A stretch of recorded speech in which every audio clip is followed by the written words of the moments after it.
Hello everybody, welcome back to my channel. If you haven't been here before, my name is Debbie and I read a lot of books. So today's book is called The Foundling and it's by Stacey Halls. So that is the front cover of the book. This was a really sweet book, and considering the subject matter, it feels a bit strange to say it's a sweet book, but it's really beautifully written, and because of the way the book is broken up into more or less 3 parts, it makes it very, very easy to follow.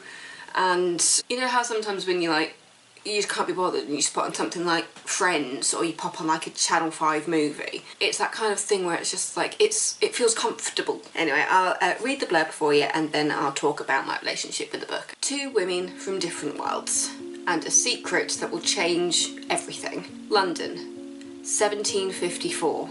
6 years after leaving her illegitimate daughter Clara at London's Foundling Hospital, Bess Bright returns to reclaim the child she has never known. Dreading the worst, that Clara has died in care, the last thing she expects to hear is that her daughter has already been reclaimed by her. Her life is turned upside down as she tries to find out who has taken her little girl and why. Less than a mile from Bess's lodgings in the city, in a quiet, gloomy townhouse on the edge of London, a young widow has not left the house in a decade. When her close friend, an ambitious young doctor at the Foundling Hospital, persuades her to hire a nursemaid for her daughter, she is hesitant to welcome someone new into her home and her life. But her past is threatening to catch up with her and tear her carefully constructed world apart. So it's 400 pages, it's a fiction, historical fiction, and target audience adult. Where do I start? So you've got Bess, who at the beginning, she has her daughter, she realises she's not prepared in her life to kind of bring the child up. The father of her child is dead and she just does not have the ability to take care of her, so she takes her to the Foundling Hospital. And it's kind of like, if you're not really sure what the Foundling Hospital is and how it works, my best example would be Annie, the story of Annie. There's a token that the parents will need to show to collect their child. That's basically how it works at the Foundling Hospital. And so Bess leaves a token, which is a heart, half a heart made out of whalebone, which was the business that baby's deceased father was in. It becomes quite an important part of the storyline, what line of business the father was in, and the connection between the whalebone and the hearts and how everything kind of intertwines together. Bess, when her daughter is like a day old, she takes her to the Foundling Hospital and says, look, I need to leave my child with you. This is the token. When she says what her name is, they say, oh, we don't deal in names, we deal in numbers for the children and tokens for when you collect them. So she just remembers the number, I think it's 627, which is the number she has to remember for when she collects her child, because her daughter is child 627. And again, that's a problem that becomes quite important with how these stories connect to each other, when you realise that somebody has to know the name of the mother, what the token is, and the number for the child in order for the events to happen. Because 6 years later, when Bess goes to collect her daughter and she says, this is my name, this is the number that was assigned to my daughter, and here is the token that I'm using to collect her. And we come back and say, your daughter's not here. She was collected by you the day after you dropped her off. And that sends Bess's mind into a complete tailspin of thinking, hang on a second, she was picked up the day after by somebody claiming to be me, who knew my name, who knew what the token was and knew what my child's number was. How is this physically possible? And then after hearing kind of Bess's storyline, you then go into the chapters at the Callard house, where you meet Alexandra, and you see Alexandra's chapters where she talks about her husband who died, Daniel. You hear about her daughter Charlotte, who you soon come to realise is the daughter that was taken from the Foundling Hospital. And because it's not a continual storyline, I don't know how to describe this, Basically, so you start off with Bess's chapters, you get to know Bess, you find out about her relationship with Daniel and what led to the birth of her daughter and how she came to drop her off at the Foundling Hospital. Then once you find out that Clara is not at the hospital anymore and that she's been taken by somebody claiming to be Bess, it then cuts to Alexandra's chapters, where you see the whole story through Alexandra's eyes.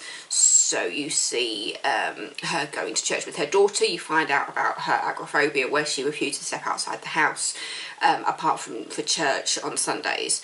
You see her relationship with the young doctor who works at the Foundling Hospital, and despite the agoraphobia, I didn't have that much sympathy for Alexandra, because she just seemed to be distant. It's very obvious she didn't have that much of a maternal instinct. I mean, she obviously loves her daughter. She does love Charlotte, but at the same time she does not really know how to get along with the child. If she thinks that the child is acting up, she will lock her in her room without food. You realise it's almost like a circle of abuse, because this is how she was treated when she was a child. This is how Alexandra was treated when she was a kid. When she misbehaved, that she was locked in her room without food. And so she says, if that worked for me, it'll work for my daughter. And she never seems to think that maybe she can stop that cycle and actually be a bit more caring towards Charlotte. Now, not to say that she is actually abusing Charlotte. It's obvious she's in a well looked after home. You know, they have heat. They live in what is described to be quite a grand townhouse. You know, Charlotte has her own bedroom, and then it was actually at church where Bess meets Alexandra for the first time, but they don't know who each other are at that point, and kind of the thing connecting them is the doctor from the Foundling Hospital. So Bess introduces herself as Bess to the doctor at first, and then says she lies about her, and then she tells him that she's lied about her name for fear of like shame and embarrassment, and then goes on to tell everybody that her name is Eliza. Now, obviously, her real name is Elizabeth, and obviously there's lots of different nicknames for the name Elizabeth, so she goes from saying my name is Bess to my name is Eliza, so that people don't quite connect her to the child. Well, at least not Alexandra anyway. So I've just got a cup of tea with me. So in order to get close to the child, I feel like I'm skipping over stuff. So when Bess goes to the church with the doctor, when she's trying to find out what has happened to her daughter, she sees the child. She sees Charlotte at the church, and she knows straight away that it's her daughter. She has the same hair, kind of like this brown that kind of glistens a little red in the sun. She has this instant attraction where she's like, I know this child is my daughter. And when she sees Alexandra, the mother, there's obviously some jealousy on that part, there's hatred on that part, because she considers Alexandra to be the person who stole her child from the hospital. And so, under false pretenses, she ends up working for Alexandra, essentially as some childcare for her. And so she lives in the house with them. She sleeps in the same bedroom as the child, and the whole time that she is getting to know her daughter, you see it from Alexandra's point of view. You don't see any of that storyline through Bess's point of view. You see it all through Alexandra's, as you realise that Bess is doing all she can to get the child out of the house. Because Alexandra, with her agoraphobia and not leaving the house, she's also forcing everybody in the house to do the same thing. So the live-in maids have like 1/2 day off a month to go out of the house and have their own time.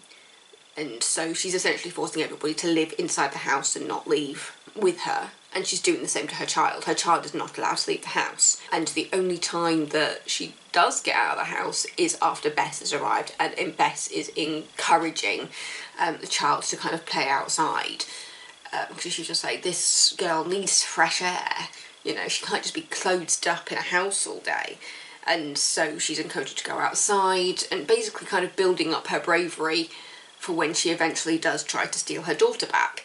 Through Alexandra's chapters, you get to know a bit more about Alexandra, how she came to be the way she was, with the fact that as a child she wasn't really let out of the house that much, how she came to fear kind of the world around her. As a child, she witnesses her parents being killed, and I'll admit that's where a bit of my sympathy came from. It's just like she's obviously been through a lot. You know, she's described as being in her mid to late 30s, and she's a widow, and so some of her storyline is quite heartbreaking, but at the same time, with the way she was treating the child, there were certain parts where it's just like, I don't really like Alexandra. It's one of those things that's just like, no matter what your childhood is like, a bad childhood doesn't excuse your bad behaviour. That might just be a bit of my privilege showing through, but I do think that, you know, there are so many people out there who have really, really bad childhoods and tough times, but it doesn't affect the way that they treat other people. Do you know what I mean? There's only so much you can blame your childhood for, and even if it was the roughest of the rough, does that really make you a horrible person? I'm not sure if that came out right. Hiya, Editing Debbie here. I feel like the wording that I just used might be considered offensive, and I really do want to apologise for that. Having said that, I don't know how to word how I felt about that part of the book. I don't know how to articulate it properly. I'm just going to stick by saying that I just didn't like the character of Alexandra at the beginning of the book, and the excuses that were brought out throughout the book still didn't make me feel sorry for her. Yeah, that's pretty much what I have to say for that part. Back to the video. Basically, I believe that everybody has good in them, and it's how you choose to present yourself to the world. And despite my sympathy for Alexandra's childhood and her agoraphobia, the fact that she didn't want to step out of the house, the fact that she was then giving that energy onto Charlotte and saying, Charlotte's not allowed to leave the house either, she's going to wallow in my misery. That's the bit where I was like, I don't think I like Alexandra. Even Bess has some moments where I'm just like, well, to be honest, there was never a point when I didn't like Bess. She was always thinking of her child, because there's points after she escapes with Charlotte where she's there thinking, should I have done this? Should I have brought her back home to live with her real mother, when she was essentially living a life of luxury? But then at the same time, she's also there thinking, actually, she was effectively in a prison at that house. It might have been beautiful and she might have been looked after, but she wasn't allowed to leave. And at least this way, she's with her real mother, she's with her real family. We might not have as much as them, but she'll have that love and protection. Bess is all about the love and support. So it's kind of like nature versus nurture, in a way. Alexandra, she had the house, she had the maids and servants. Even though she didn't really know how to love the child, she had the environment that catered to the child. Whereas with Bess, she doesn't have the environment to care for the child, but she has what she knows to be her motherly love. She's still working and saving up to be able to give her daughter the things that she thinks she deserves. So it's a real thing of kind of class in a way, where you're looking at kind of like how one half lives and how the other half lives. On the surface, so when you think about it, it is... My brain keeps turning itself off and starting up again. It's like my brain's a computer and it just keeps rebooting. Again, I just finished this book this morning, so I think I'm still processing it. But I think that's the best time to do this, when the feelings about the book is still raw, and I can think about it and feel how my reaction is changing as I'm processing parts of the story. But it was a really, really nice book. It was beautifully written. That was one thing that I knew straight away as soon as I started reading it. It was just like, there's something about this book and the way it's written that just... it really just jumped off the page. It's beautiful, the way they describe things. And yeah, if anything, I'd say it was a stunning book, and even the front cover is gorgeous. And the way it ends is essentially a happy ending for everybody. And by saying that, I'm not about spoiling but the book, and obviously I'm not going to tell you how it ends, but I will say I was fairly satisfied with the ending, because even when Bess does take the child back and you see all the events that kind of lead up to the ending, there was a point when it was just like, even though, as I said, you know, I had a little bit of sympathy for Alexandra, but there were times when I really, really didn't like her with the way that she was treating the people around her and the way that she was treating the child. You kind of see her come out of her shell. I mean, with a story like this, I think that was the only way it could go. Well, obviously it could go either way. It could either see her regressing even more or coming out of her shell. And in this case, she does come out of her shell once the child goes missing. Because even though she knows what she did...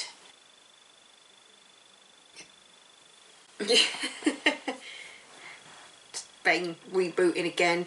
Yeah, it was a lovely book, and I definitely think it's up there, probably the top 10 books, I think, actually. I really, really like the way it was written, just because it made it flow so easily, and the fact that it was done in basically 3 sections. You've got the first section is Bess, the second section is Alexandra, and then the final section you're seeing both of their stories kind of running consecutively, because it literally goes Bess's chapters, and you've got like 4 or 5 chapters just on Bess, then you've got Alexandra's section and you've got like 4 or 5 chapters on just Alexandra, and then it goes into the different chapters focusing on either one of them. I could so imagine this as a film. There were little elements of comedy, but it mainly came across as more of a drama. If you think of something like Downton-ish, it has kind of that kind of feel to it, where you've got some little light bits, but at the same time there's kind of like a darker undertone to it. So maybe not quite Downton. I'm not sure what I'm thinking, really. You have the occasional light bit, but because obviously it's the story about the child is the most important bit, really, because that's what their entire lives revolve around. For Bess, it's the fact that she has to save up to get her child back, and then after that it becomes a focus on where is the child. And then Alexandra's kind of parallels that, because she has the child and then the child is taken away from her, so then she's trying to get back. So you've got 2 people who, though they have slightly different motives behind it, both of them think they're doing what is best for the child. And at the end of the day, both sides have good and bad sides to it. Because if she's with Bess, if Charlotte is with Bess, then she has the loving family, but she doesn't have the amenities that she has when she's with Alexandra. Whereas at Alexandra's house, she has the amenities there, but she doesn't really have a life, whereas she has the life if she's with Bess. So throughout the book, you are trying to figure out, like, who would she be best with? And ultimately, throughout the whole book, I always thought she'd be better off with Bess. Even when it came to the end of the book, I was just like, it feels like ultimately the child needs to be with the person who she loves and will get the most support from. And throughout the book, I thought that Alexandra just did not have the instinct to look after the child. I'm sure there'll be people out there who disagree with me, and by the end of the book, maybe Alexandra would have been slightly better than she was in the beginning, because of how she comes out of her shell and because of the way her relationship with the doctor evolves. But by the end, it is kind of a bit of best of both worlds situation, I'll just say that. But yeah, so that's The Foundling by Stacey Halls. I hope I haven't given away too much, but to be fair, I've barely scraped the surface again. But you know, if you're a bit of a history buff, it's a nice book because you're looking at London in 1754. You've got the beauty of the writing. So is it weird to say I almost think of it in, even though obviously it's a completely different story, it all kind of has kind of the beauty of the storytelling of books like Black Beauty or The Secret Garden. It's got that kind of feel to it where it's got real heart to it. Yeah, I'd say that. It feels like it's got a real heart to the storyline and the book. And I think it's because it is, the main theme of this book is the love for the child. So you can't have a book about a child without having that heart. Anyway. But yes, it's The Foundling by Stacey Halls. That is the cover of the book.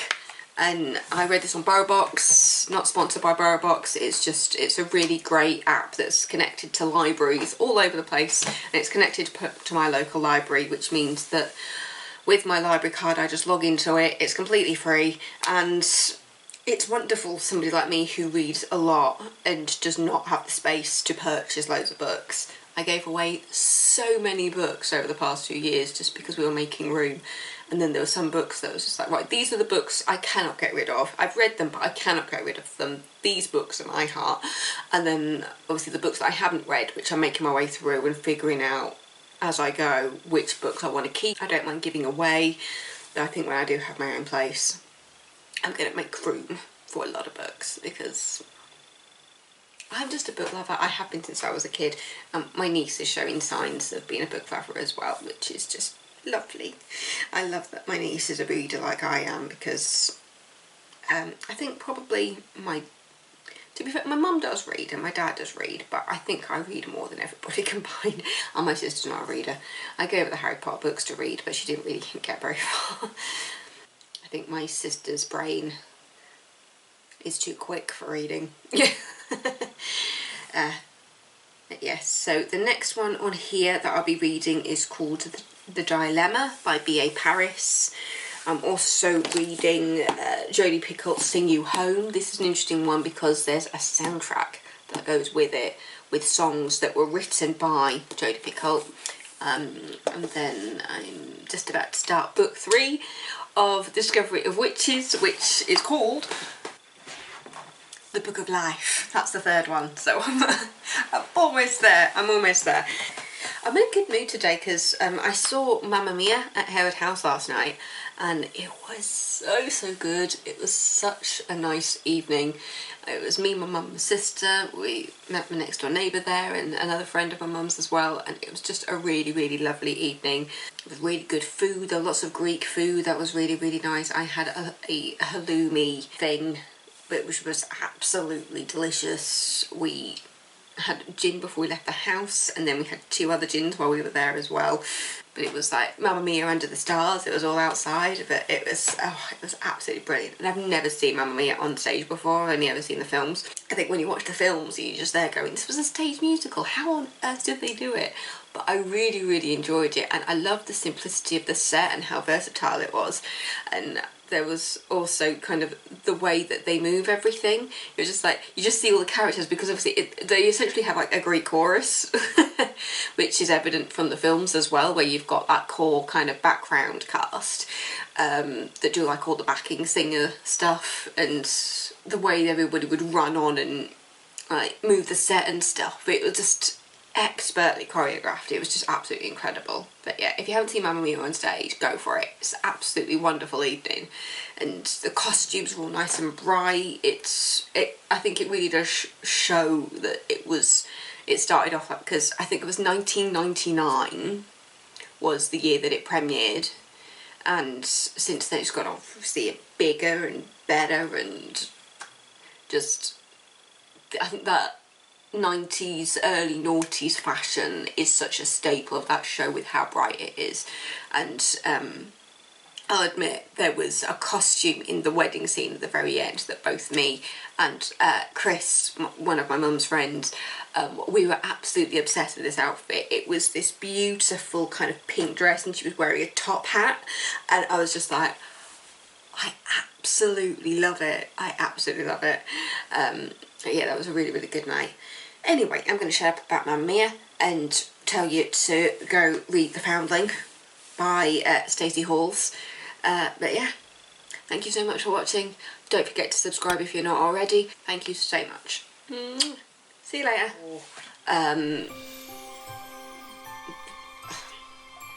It's in my head a second ago. Where's that thing gone? Why has my brain just stopped working? We've been doing this at work recently as well. Like, my brain just keeps rebooting.